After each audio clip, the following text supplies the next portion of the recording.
హరే కృష్ణ. లైఫ్లో ఎప్పుడైనా ఆ పరమేశ్వరుని స్పర్శ కోసం ఎక్కడికైనా వెళ్ళాలి అంటే అది తప్పకుండా అరుణాచలమే ఉండాలి.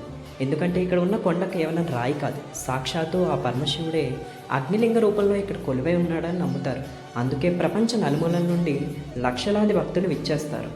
అరుణాచలం వెళ్ళేటప్పుడు సాక్షాత్తు ఆ పరమశివుడు రూపమైన కొండ చుట్టూ దాదాపు 14 కిలోమీటర్ల దూరం చేసే గిరి ప్రదక్షిణకు కొన్ని ముఖ్యమైన నియమాలు కూడా ఉన్నాయి. మొదటిది, ఈ పవిత్రమైన నడకను ఎటువంటి చెప్పులు లేకుండా కేవలం నగ్నపాదాలతో మాత్రమే పూర్తి చేయాలి. రెండవది, ప్రదక్షిణ చేసేటప్పుడు ఎల్లప్పుడూ రోడ్డుకు ఎడమవైపు మాత్రమే నడవాలి. ఎందుకంటే కుడివైపున సిద్ధులు, యోగులు అదృశ్య రూపంలో ప్రదక్షిణలు చేస్తారని అక్కడ పెద్దల నమ్మకం. అంతేకాకుండా ఓం నమ శివాయ అనే పంచాక్షరి మంత్రాన్ని జపిస్తూ భక్తితో సాగాలి. పగటిపూట ఎండ ఎక్కువగా ఉంటుంది కాబట్టి ఎర్లీ మార్నింగ్ 4 గంటలకి లేదా సాయంత్రం తర్వాత గిరి ప్రదక్షిణ స్టార్ట్ చేయడం బెస్ట్. మీతో పాటు ఖచ్చితంగా 10 రూపాయల నోట్లను చిల్లర ఎక్కువగా ఉంచుకోండి, అర్చనలకు ఉపయోగపడుతుంది.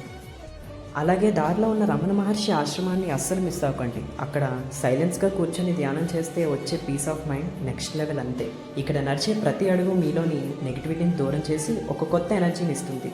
ఆఖరిగా వచ్చే కుబేరలింగం పక్కనున్న మోక్ష మార్గాన్ని దాటడం అస్సలు మిస్ అవ్వకండి. సో మీ ఫ్రెండ్స్ గ్యాంగ్తో లేదా ఒంటరిగానైనా సరే ఈ డివైన్ జర్నీని ఒక్కసారి ఎక్స్పీరియన్స్ చేయండి. మరి మీలో ఎంతమంది అరుణాచలం వెళ్తున్నారో కామెంట్